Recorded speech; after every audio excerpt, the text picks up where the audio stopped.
Di setiap kesulitan, ingat ayat ini. Ada kesulitan apapun, kita lagi sakit berharap sembuh. Kita lagi miskin berharap kaya. Kita lagi di PHK berharap supaya bisa dapat kerja baru. Kita lagi belum lulus sekolah, kita berharap nanti menjadi seorang sarjana. Atau apa saja, kita belum menikah berharap menikah. Belum punya anak berharap punya anak. Semuanya itu, ya, fa inna ma'al usri yusra.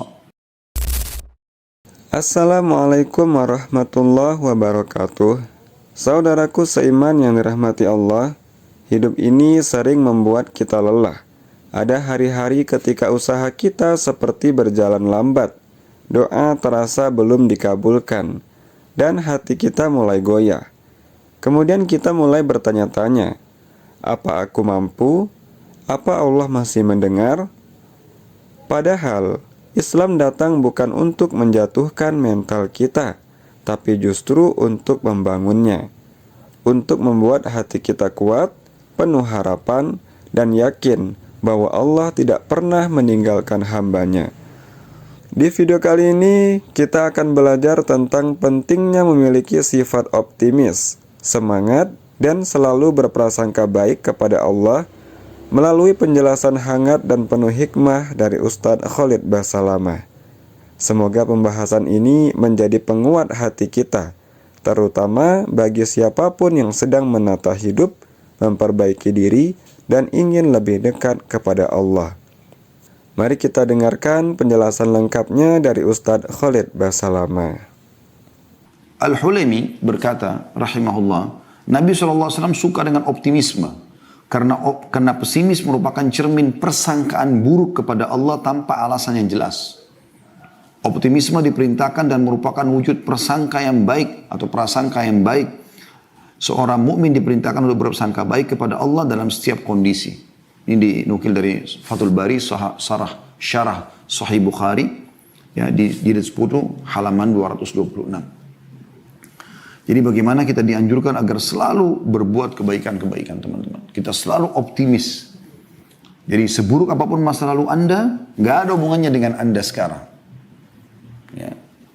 Makanya ada satu judul ceramah, saya sarankan teman-teman mengikuti, karena dalam 1 jam kita tidak mungkin menghabiskan semua materi. Tapi saya sarankan Anda coba pilih di playlist di YouTube kami, di Khalid Basalamah Official, ada judul, Iya Inilah Aku Sekarang. Judul tablik akbar itu lebih dari 2 jam, ya mungkin hampir 3 jam materi itu di Makassar beberapa waktu yang lalu kami sempat adakan sebelum pandemi. Itu khusus, saya memang susun tema itu bagi orang-orang yang dulu masa lalunya kelam. Sekarang sudah taubat, sekarang mau jadi orang baik, sekarang mau jadi orang sukses. Maka jawabannya iya, inilah aku sekarang. Kalau ada orang mengatakan, kamu kan dulu begini, iya, inilah aku sekarang. Masa lalu dalam Islam tidak pernah dilihat. Bukankah mayoritas sahabat dulunya orang-orang non-muslim, orang kafir di Mekah? Kemudian mereka dapat hidayah. Bukankah Umar bin Khattab radhiyallahu anhu adalah orang yang paling benci Islam? Bahkan pada saat akan mengucapkan syahadat, hari itu dia menghunuskan pedangnya, pakai baju perangnya untuk membunuh Nabi SAW. Dan terbalik Allah berikan hidayah. Ya. Bukankah Abu Sufyan orang yang memimpin pasukan Ahzab? Orang yang membenci Islam, tapi setelah pembebasan kota Mekah masuk Islam. Bukankah Ikrimah bin Abi Jahal, ayahnya Abu Jahal, meninggal dalam keadaan kafir. Dia selalu bersama ayah yang membenci Islam. Tapi setelah masuk Islam, dia menangis memegang Al-Quran sambil mengatakan, ini perkataan Tuhanku yang aku lalaikan selama ini. Kemudian dia mengatakan, ya Rasulullah, mulai hari ini aku akan, ya ini lihat kalimat optimisnya, aku akan bersedekah sejumlah dulu yang aku keluarkan untuk memerangi anda sebagai tebusannya. Mereka optimis. Banyak sahabat masuk Islam umurnya sudah sepuh, tapi mereka menghafal Al-Quran. Tidak ada kata-kata pesimis. Mereka selalu optimis. Ya. Abdurrahman ibn Auf radhiyallahu anhu datang ke Mekah, datang dari Mekah cuma pakaian di badan, hartanya semua disita oleh orang-orang kafir Mekah.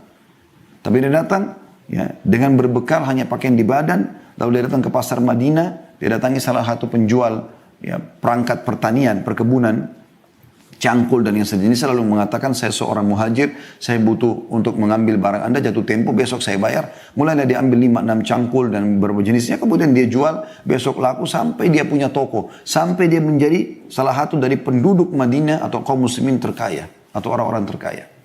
Nggak ada kata-kata pesimis. Mereka selalu optimis. Dan ini memang pilar Islam. Ingat selalu firman Allah Subhanahu wa taala dalam surah Al-Insyirah ayat 5 sama ayat 6. Ya, fa inna ma'al usri yusra.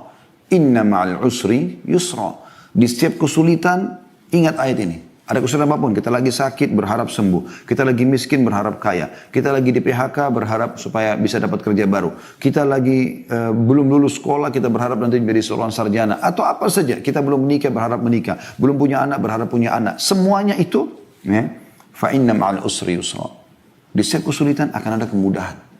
Intinya teman-teman, jangan sampai di masa kita lagi sulit melanggar hukum Allah subhanahu wa ta'ala. Malah kedukun, ya, malah berbuat kesyirikan, malah bermaksiat, lagi ada masalah, malah minum khamr, malah berzina, maka makin hancur hidup dia. Ini ayat ini berlaku bagi orang yang menghadapi kesulitan lalu dia kembali kepada Allah subhanahu wa ta'ala. Cobaan yang sedang datang justru bentuk kasih sayang Allah agar kita bisa kembali kepadanya. Di saat itu Anda wudu, bahkan sejadah, sujud di malam hari, mohon kepada Sang Pencipta Allah. Anda sedang memohon kepada Pencipta langit dan bumi. Kalau Anda sedang sakit, lagi ada masalah, yang ciptakan Anda Allah, yang ciptakan masalah itu Allah, yang bisa menyelesaikannya Allah. Dan Anda kalau sudah mendapatkan nikmat, yang ciptakan Anda Allah, yang berikan nikmat itu Allah, yang bisa menambahnya juga Allah Azza wa Jalla. Itu kemuliaan seorang mukmin. Dan Allah ulangi, inna ma'al usri yusra. Inna adalah harfu ta'kid dalam bahasa Arab. Ya. Huruf yang memastikan. Inna. Dan saudara-saudaranya, anna, lakinna, semua sama. Tapi inna, Allah mengatakan pasti ma'al usri yusra. Di setiap usaha karena kemudahan. Asal Anda kembali kepada Allah subhanahu wa ta'ala. Ya.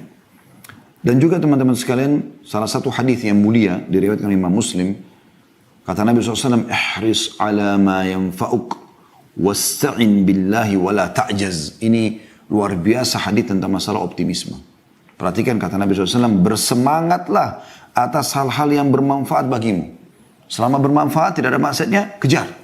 Proses tertinggi dalam pendidikan, dalam pekerjaan, Anda yang sedang kuliah, yang mengikuti acara kita lagi sekolah, kejar prosesnya terbaik. Jangan bilang, oh saya nggak bisa seperti si fulan, dia selalu ranking 1, 7 arah 1, atau dia selalu mendapatkan nilai A+, saya tidak bisa, saya cuma bisa C. Ini ajiz namanya. Harus kita mengatakan bisa. Saya pada saat kuliah, saya coba terapkan metode ini dan berhasil. Saya merasa pada saat saya berkumpul dengan orang-orang yang malas, maka kita bisa terkena tampiasannya. Tapi kalau saya semangat duduk dan berteman sama orang-orang yang berhasil, maka saya seperti mereka. Saya seperti mereka. Dan alhamdulillah saya temukan itu. Ya, nilai-nilai yang tinggi pada saat sedang ujian, pada saat kuliah, kita dapatkan karena memang kita bersemangat untuk itu. Ya, kejar yang terbaik. Allah, Nabi SAW mengatakan, bersemangatlah atas hal-hal yang bermanfaat bagimu. Dan minta tolonglah kepada Allah. Nah, ini jangan lupa. Karena kalau Allah tidak tolong, kita tidak akan mampu, gitu kan. Dan jangan kamu lemah, wala ta'jaz. Jangan putus asa, jangan pesimis. Masya Allah. Semoga penjelasan ini membuat hati kita lebih kuat, lebih optimis, dan lebih tenang menghadapi apapun yang Allah takdirkan. Kesimpulannya sederhana. Seorang muslim harus optimis karena ia punya Allah. Hamba yang semangat adalah hamba yang bersyukur. Dan siapa yang berprasangka baik, hidupnya akan Allah mudahkan dari arah yang tidak disangka-sangka. Semoga Allah memberikan kesehatan, keberkahan, dan pahala yang terus mengalir untuk Ustadz Khalid Basalamah atas ilmunya yang bermanfaat yang telah dibagikan kepada kita semua. Semoga kita pun termasuk hamba yang selalu dijaga hatinya oleh Allah Subhanahu wa Ta'ala. Amin ya Rabbal Alamin. Sampai bertemu di video berikutnya insyaallah. Wassalamualaikum warahmatullahi wabarakatuh.